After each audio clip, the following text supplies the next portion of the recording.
안녕하세요. 저 본서부병원 원장 정형외과 전문의 권혁남입니다. 이번 시간에는 어깨 관절 질환에 대해서 설명을 드리도록 하겠습니다. 먼저 저희가 설명드릴 것은 어깨의 해부학적 구조인데요.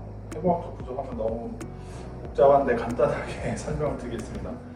어깨 뼈는 뼈를 구성하고 있는 것은 이제 크게 세 가지가 있습니다. 견갑골이라고 이게 등에 붙어 있는 뼈가 있고요. 그리고 앞쪽에 잘 보이는 쇄골, 그리고 팔뼈인 상완골, 그리고 세 개가 만나서 어깨 관절을 구성하고 있습니다. 어깨 관절은 다른 관절이랑 비슷하게 관절이기 때문에 안에 연골이라는 구조물이 똑같이 있고요. 그리고 어깨가 이제 고정이 된 상태로 잘 움직일 수 있고 빠지지 않게 하기 위해서 어깨 관절을 둘러싸고 있는 관절막이랑 그리고 탈구를 방지하는 주변에 여러 가지 복잡한 인대들이 있습니다. 회전근개라는 것은 많이들 들어보셨을 텐데요. 회전근개라는 것은 이러한 어깨 뼈와 인대가 이 어깨 구조물을 안정적으로 잡고 있으면 그 어깨 관절을 움직일 수 있게 하는 근육입니다. 이 회전근개는 이제 크게 네 가지의 근육이 있는데요. 이 팔을 위쪽으로 들어 올리는 극상근이 있고, 팔을 뒤쪽으로 돌리는 극하근과 소원근이 있고, 팔을 앞쪽으로 돌리는 견갑하근이 있습니다. 그래서 이 네 가지 힘줄이 있고요. 이 네 가지 힘줄 중에서 특히 이제 팔을 들어 올리는 극상근이 주로 문제를 많이 일으키고 질환과 관계 있는 힘줄이 되겠습니다. 결국 이런 회전근개라는 근육과 힘줄은 어깨를 움직일 수 있게 해주고, 또한 어깨 주변에 이렇게 둘러싸고 있으면서 어깨 관절이 빠지지 않도록 안정적으로 잡아주는 역할을 하게 되겠습니다. 어깨 관절 질환을 좀 세부적으로 보면 굉장히 다양하게 있겠지만, 가장 흔히 앓으시는 병들은 대표적으로 세 가지가 있습니다. 첫 번째가 오십견이고요. 어깨 충돌 증후군 두 번째가 있고, 세 번째로 회전근개 파열이라는 병이 있습니다.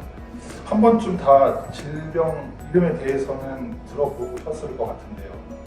먼저 오십견에 대해서 설명을 드리도록 하겠습니다. 오십견은 같은 표현으로 동결견이라고 하고 유착성 관절 낭염 이렇게 똑같은 용어인데요. 같은 용어로 사용하고 있고, 일반적으로 이제 오십견으로 가장 많이 알려져 있습니다. 오십견이 생기는 원인은 이 PPT 그림에서 보시면 팔뼈와 몸통이 연결되어 있는 이 관절에서, 이 관절 안에는 어깨가 부드럽게 움직일 수 있게 관절액이 흐르고, 그걸 바깥으로 못 빠지고 안쪽에서만 딱 이렇게 흐를 수 있도록 둘러싸고 있는 관절막이 있습니다. 그 관절막이 염증이 생기게 되면 원래는 이제 팔을 올리고 내리고 할 때 이 관절막이 유연해가지고 부드럽게 움직일 수 있게 되지만, 거기에 염증이 생기면 타이트하게 쪼그라져서 올라붙어버려요. 그래서 어깨 관절이 부드럽게 움직일 수 없게 되는 상태가 되죠. 그러면서도 이 어깨 관절막이 좀 두꺼워지기도 하고, 거기 염증이 심해서 아프기도 하고 뭐 이런 증상들이 생기게 됩니다. 방금 말씀드린 것처럼 어깨 관절막에 염증이 심해지면 이렇게 쪼그라져서 올라붙게 되는데요. 그렇게 되면 이 관절이 원래는 부드럽게 팔이 올라가고 내려가고 이렇게 움직일 수 있는데, 이게 쪼그라져 올라붙어버리기 때문에 관절을 부드럽게 움직일 수 없게 되고, 팔을 90도 이상 이렇게 올리게 되면 통증이 생기고 이런 증상들이 생기게 되겠습니다. 오십견이 생기는 원인은 이름에서도 알 수 있듯이 나이가 50에서 60 그 정도 사이가 되면 어깨 통증이 생기게 되는데요. 그거는 이제 주된 원인은 퇴행성 변화죠. 나이가 들면서 어깨 관절에 무슨 문제가 생겨서 관절막에 염증이 생기고 이런 원인 때문에 오십견이 생기게 되고, 그리고 또 다른 원인으로는 다쳐서 생기기도 하고, 당뇨병이나 갑상선 질환 그리고 뇌졸중이 있는 경우에 흔히 동반될 수가 있습니다. 당뇨병은 흔한 질환인데요. 당뇨병 환자에서 일반 환자에 비해서 한 5배 정도 이상 오십견이 많이 발생하죠. 그래서 위험도가 5배 이상이다 이렇게 말씀드릴 수 있고, 오십견이 생기면 양측성으로 생기는 경우도 꽤 많이 있습니다. 오십견의 증상은 다른 어깨 질환이랑 유사하게 나타나는데요. 특히 이제 팔을 앞으로 올릴 때 한 90도 이상에서 잘 못 올리는 증상이 대표적으로 있고, 그리고 특히 멸중서 자세가 잘 안 됩니다. 뒤로 돌리는 게 특히 잘 안 되고, 뒤로 돌렸을 때 통증이 동반될 수 있고요. 환자분들이 특히 외래에서 많이 말씀하신 증상이 세수하기 힘들다, 그리고 이빨을 닦을 때 팔을 들어 올려서 이빨 닦기가 힘들다, 뭐 이런 증상 많이 말씀하시고, 그리고 이 증상이 이제 좀 방치가 돼서 오래되면 야간 통증이 생깁니다. 밤에 자다 깨는 증상. 굉장히 불편하죠. 이런 증상들이 생길 수가 있고, 이런 증상들은 다른 어깨 질환들이랑 비슷하기 때문에 정확한 진단을 위해서는 이제 의사를 반드시 만나야겠죠. 치료 방법은 병원에서는 오십견으로 진단이 되면 대표적으로 하는 치료 방법은 약물 치료입니다. 소염제를 처방해서 어깨에 관절막에 염증이 생긴 거잖아요. 소염제를 장기간 쓰면 염증 깔아앉으면서 괜찮아지는데, 오십견이 왜 유명하냐면 옛날에는 50세에 생겨서 한 1, 2년 동안 어깨 통증이 굉장히 심하다가 이게 시간이 지나면서 자연스럽게 낫는데 굉장히 오랜 기간 어깨를 아프게 한다는 거죠. 그래서 이제 유명해진 병인데, 지금은 이제 소염제나 주사 치료로 치료를 할 수가 있습니다. 그러니까 소염제도 이게 염증이 굉장히 오래 갈 수 있기 때문에 좀 장기간 쓰실 수도 있고요. 그리고 가장 좋은 치료 방법은 이제 주사인데, 주사가 크게 그냥 부분에서 두 가지 정도로 얘기를 드릴 수 있는데, 뼈 주사라고 하는 이제 스테로이드 주사가 있고요. 스테로이드 주사는 어깨 관절막에 있는 염증을 깔아앉히는 주사죠. 그리고 연골 주사가 있습니다. 이 주사 치료로 보통은 한 2, 3회 정도, 좀 심한 경우에는 더 치료를 하면 어깨 주변의 염증을 깔아앉히는 데 효과가 있고, 이 어깨 관절막 자체가 앞뒤로 해서 전체적으로 넓다 보니까 주사를 좀 여러 부위에 한 번에 다 놓을 수는 없고, 나눠서 놓다 보면 좀 치료 기간이 길어질 수 있는 그런 게 있습니다. 만약에 염증이 너무 심해서 소염제나 주사 치료로 호전이 안 된다, 그러면 수술적 치료를 할 수 있는데요. 이 관절막에 염증이 심한 부분을 내시경으로 확인을 한 다음에 그 염증 부위를 제거를 해주고 또 그 관절막을 열어주는 거죠.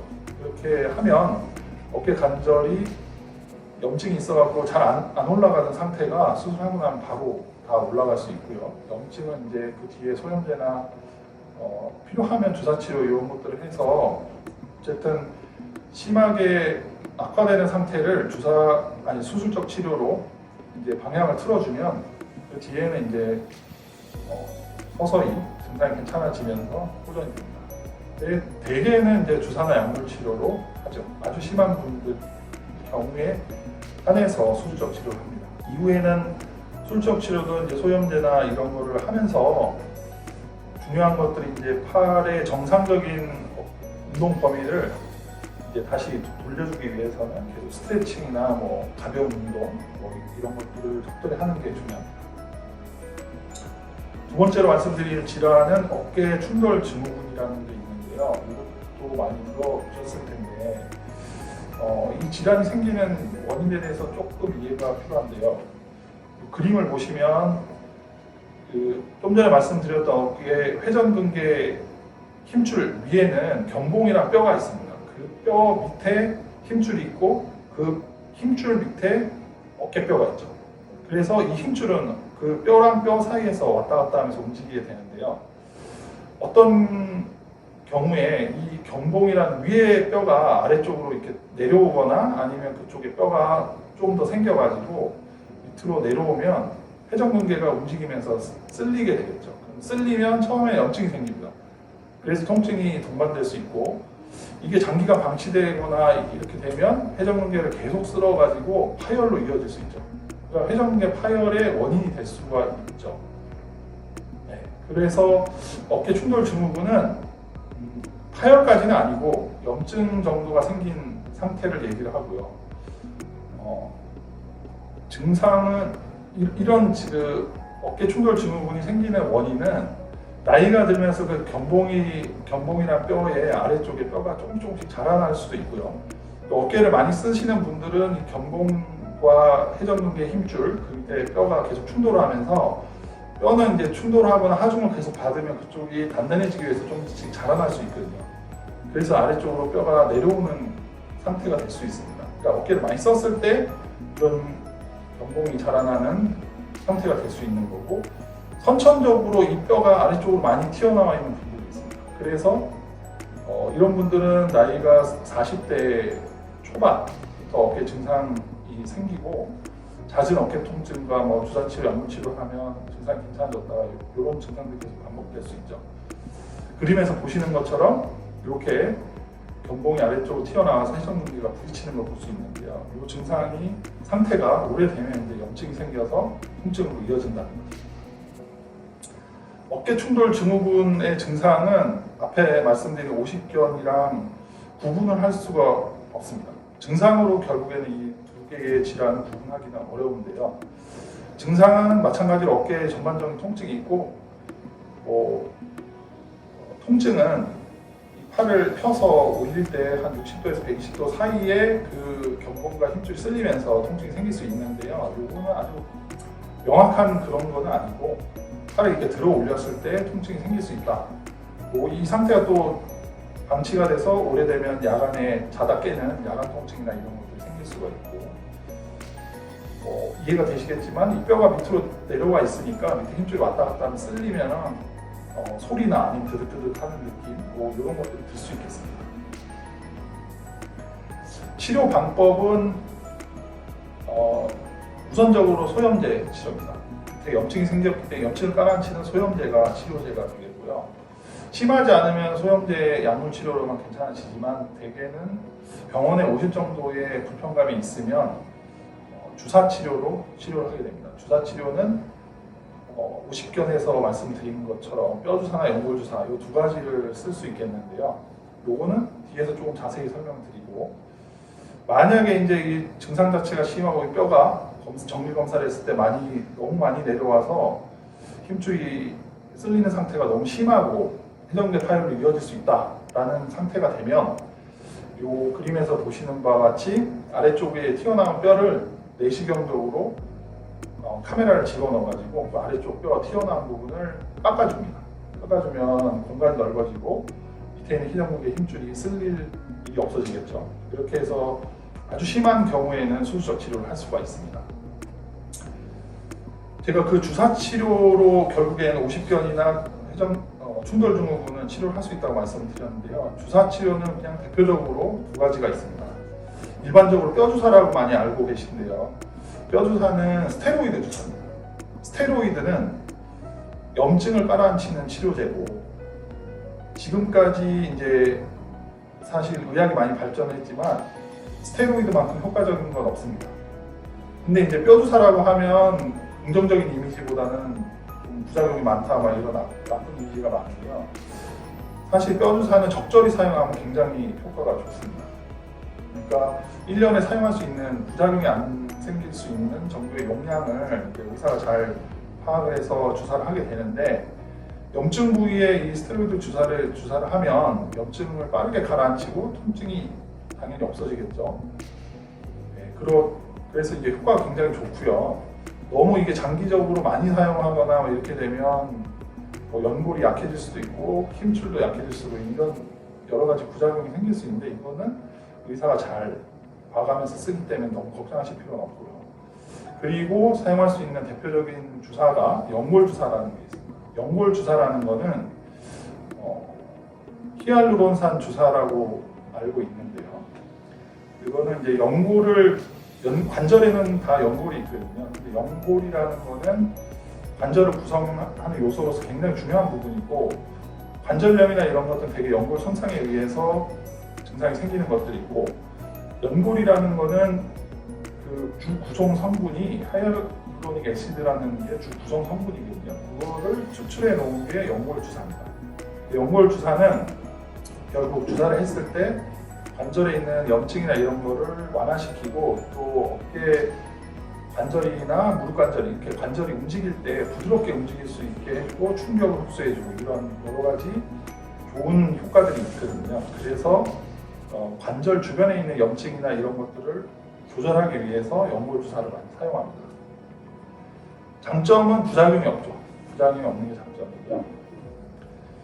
방금 말씀드린 것처럼 이제 이 연골 주사는 관절 주변의 문제를 정상적으로 회복시키고 또 이게 굉장히 성상이 미끌미끌하고 부드럽기 때문에 충격 흡수나 연골을 보호하는 효과, 그리고 염증이나 통증을 깔아앉히는 효과들이 있습니다.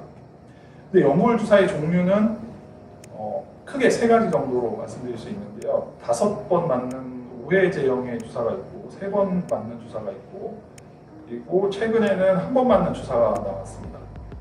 3번 맞는 주사는 가장 많이 알고 계실 텐데요. 관절염이 있어서 병원에 가면 일주일에 1번씩 해서 3번 주사를 맞아라. 거의 대개는 다 연골 주사죠. 연골 주사는 보통 일주일 간격으로 3번 이렇게 주사를 하고요. 근데 이게 주사를 계속 맞아야 되니까 굉장히 불편하잖아요. 그래서 최근에는 이러한 하이알루로닉 엑시드 3번 총량을 농축을 해서 한 번으로 이제 치료를 할 수 있는 치료제가 나왔고, 그게 이제 대표적으로 우리나라에 처음 출시되고 좀 연구가 많이 돼 있고 효과가 있는 것은 시노비안이라는 주사가 있습니다. 지금까지는 이제 50견과 충돌 증후군에 대해서 말씀을 드렸고요. 이제 많이 들어보셨을 텐데요. 회전근개 파열에 대해서 제가 좀 설명을 드리겠습니다. 회전근개 파열은 앞에서 말씀드린 것처럼 어깨 관절을 움직이게 하는 회전근개라는 4개의 힘줄이 있다고 말씀드렸는데요. 그 중에서도 극상근이라고 위쪽에 있는 힘줄이 가장 문제를 많이 일으키는데, 그 이유는 여기 그림에서 보시듯이 위쪽에 견봉, 중간에 회전근개, 아래쪽에 어깨 뼈가 있는데 그 사이에서 이 힘줄이 왔다 갔다 움직이다가 팔을 들어올리거나 이럴 때 이제 이 힘줄이 쓰게 되는데, 그때 이제 견봉이 만약에 많이 튀어나와서 충돌 증후군, 그런 경우에는 이제 밑에 힘줄을 많이 쓴다고 말씀드렸잖아요. 그러면 마찰에 의해서 염증이 생겼다, 괜찮았다는 거를 반복하다가 결국에는 힘줄이 너덜거리면서 나이가 들면 퇴행성 변화 때문에 끊어질 수 있게 됩니다. 그게 이제 회전근개 파열이라고 말씀드린 것처럼, 회전근개 파열이 생기는 원인은 나이가 들면서 힘줄이 약해지거나 아니면 위에 견봉이 너무 많이 튀어나와서 밑에를 많이 쓸어서, 쓰는 원인은 뭐 많이 쓰거나 뭐 그런 것들이잖아요. 그런 것들이 이제 퇴행성 변화에 의해서 회전근개 파열이 생길 수 있고, 그리고 드물게는 이제 다쳐서 생기기도 합니다. 높은 곳에 떨어졌는데 팔로 짚었다든지 아니면 교통사고가 났다든지 어깨에 직접적인 충격이 가해져가지고 회전근개 힘줄이 끊어지는 경우가 있어요. 이런 경우는 좀 심하게 끊어집니다. 그리고 운동을 너무 심하게, 회전근개 상태가 별로 좋지는 않은데 뭐 테니스를 친다든지 탁구를 많이 친다든지 이렇게 되면 힘줄이 쓸리는 횟수가 늘어나면서 어느 순간 툭 찢어지게 돼요. 증상은 앞의 질환들과 마찬가지로 증상으로 이 병을 구분할 수는 없습니다. 그러니까 통증은 주증상은 이제 팔을 잘 못 들어 올리는 증상이 생기죠. 끊어지면 어깨를 들어 올리는 힘줄이 끊어지면 이제 들어 올리는 증상이 잘 안 되고, 들어 올리라고 말씀드리면 어깨를 이용해서 이렇게 팔을 들어 올리는 이런 증상을 보입니다. 그리고 이게 방치가 되면 자꾸 못 쓰기 때문에 힘은 떨어지죠. 근력이 약해져서 이제 팔을 잘 들어 올리지 못하는 그런 거, 그리고 이제 심해지면 야간에 통증이 생긴다든지 이런 증상들, 이런 것들은 사실 앞에 말씀드린 50견이나 충돌 증후군과 비슷한 증상입니다. 치료는 절대로 주사나 약물 치료로는 낫지 않습니다. 상식적으로 생각해 보시면 끊어진 힘줄이 뭐 약이나 주사를 쓴다고 해서 이렇게 다시 원인 치료가 붙거나 그러지는 못하잖아요. 그렇기 때문에 끊어졌을 때는 반드시 MRI 검사를 해서 그 끊어진 위치를 확인한 다음에 그 부위를 꼬매줘야 돼요. 봉합 수술을 해야 됩니다. 그렇게 해야 낫습니다. 이후에는 이제 뭐 힘줄 같은 경우에는 이게 수술적 치료를 하면 보통 힘줄이 붙는데 6개월 정도 걸린다고 생각하고 연구를 통해서 밝혀져 있고 걸린다고 알고 있는데요. 그래서 수술을 하고 나서 대략은 한 2달 정도까지는 어깨에 힘줄이 좀 안정적으로 붙을 수 있게 안 쓰고요. 안 쓰면 근육이 빠지기 때문에 그 2달 이후에는 근육을 다시 원상 복구시키는 재활 치료 같은 걸 하게 됩니다. 그리고 수술 후 통증도 있기 때문에 뭐 2달, 3달 정도는 약물 치료를 같이 해주는 게 보통 치료죠. 앞에서 말씀드린 이런 질환들을 진단하는 데 있어서 사용하는 방법은 뭐 물론 환자분이 오시면 어깨를 얼마나 들어 올릴 수 있는지, 어디가 얼마나 아프셨는지, 얼마나 오랜 기간 아프셨는지 뭐 이런 것들을 여쭤봐서 대략적으로 짐작을 한 다음에 처음에는 엑스레이 촬영합니다. 엑스레이 촬영을 하면 뼈를 볼 수가 있는데요. 뼈를 본다고 해서 힘줄 상태를 다 알 수 있는 건 아니죠. 하지만 이제 증상이 오래됐다든지 이러면 뼈도 어떤 변화를 일으킬 수 있기 때문에 비용을 안 들이고 이제 검사를 할 수 있는 방법을 엑스레이를 반드시 촬영해 보고요. 그리고 초음파 검사도 하는데 초음파 검사는 정확한 진단을 내리기 위해서는 조금 부족한 면이 있기 때문에 초음파 검사가 대표적인 검사는 아닙니다. 보통은 이렇게 엑스레이 치료나 이제 진료를 보고 염증이나 뭐 오십견 아니면 어깨 충돌 증후 이런 것들 구분이 대략은 되는데요. 그렇게 한 다음에 주사나 약물 치료를 해보고 그래도 이제 치료가 안 된다. 그러면 이제 정확한 힘줄 상태를 확인하기 위해서 MRI 검사를 하게 됩니다. MRI 검사보다는 더 좋은 검사는 현재로서는 없고 MRI 검사로는 안에 힘줄이든 근육이든 연골이든 모든 안에 어깨에 있는 구조물들이 확인할 수 있기 때문에 정확한 진단을 할 수 있죠. 그래서 MRI 검사는 최종적인 검사고 제일 정확한 검사다. 그래서 만약에 어떤 진단이 불명확할 때는 이제 MRI 검사를 하는 게 반드시 필요합니다. 방금 말씀드린 어깨 여러 가지 질환들을 예방할 수 있는 생활 수칙이라고 할 수 있는 것들을 좀 말씀을 드리는데요. 보통 잘 때 자세가 좀 많이 중요합니다. 잘 때 어깨가 눌리는 자세로 주무시면 이 뼈랑 힘줄, 뼈 뭐 이렇게 구조물들이 되게 이게 복잡하게 작은 공간 안에 있잖아요. 그럼 눌리거나 이러면 그런 것들이 반복됐을 때 질환에 노출될 가능성이 많아지고, 그리고 제가 지금 3가지 질환을 말씀드렸지만 3가지 질환보다 더 흔한 것들은 결국 어깨 주변에 둘러싸고 있는 근육의 근육통입니다.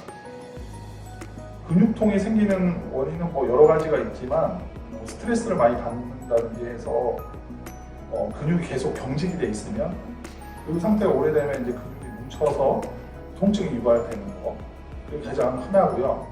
두 번째는 이제 한 자세로 너무 오래 공부를 오래 한다든지 아니면 뭐 일을 중간중간 스트레칭 안 하고 계속 한 자세로 있는다. 그럼 그 자세를 유지하는 근육을 계속 사용하는 거기 때문에 그것도 마찬가지로 근육이 뭉칠 수 있는 원인들이죠. 그래서 한 자세로 너무 오래 있는 거는 별로 좋지가 않고 중간중간 이제 스트레칭을 해서 근육을 풀어주고 좀 다양하게 쓸 수 있게 해주는 게 이제 어깨 근육통을 막을 수 있는 가장 좋은 방법이고, 결국엔 건강한 상태를 유지를 하고 건강하게 살려고 하면 규칙적인 운동이 가장 중요합니다. 규칙적으로 운동을 하시면 근육이 나이가 들면서 자연적으로 조금씩 빠지는데요. 그런 것들을 막을 수가 있고, 근육이 안 빠지면 이제 기능적으로 정상적인 상태를 계속 유지할 수 있기 때문에 규칙적으로 계속 운동을 하시는 게 무엇보다 제일 중요하죠. 그리고 만약에 어떤 통증이든 이런 것들이 생겼을 때 주변에 막 뭐 이거 뭔 것 같아 물어보시는 것도 좋죠. 근데 뭐 그런 것보다는 뭐든지 이제 초기에 확인을 해가지고 치료하시는 게 가장 쉽고 빨리 낫습니다.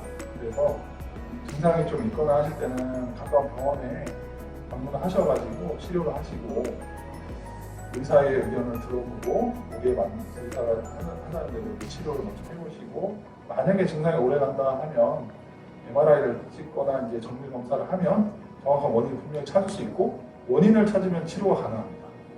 그렇기 때문에 너무 방치하지 마시고 가까운 병원이나 의원에 가셔가지고 꼭 정확한 진단, 치료 받으시는 게 병을 크게 하지 않고 초기에 잘 치료하는 습관이 되겠습니다. 중요한 습관이 되겠습니다. 지금까지 어깨 관절 질환에 대해서 대표적인 몇 가지 질환과 치료 방법, 진단 이런 것들을 간략히 말씀드렸는데요. 마지막에 말씀드린 생활 수칙 잘 지켜서 항상 건강한 어깨 상태를 유지하시기 바랍니다. 경청해 주셔서 감사합니다.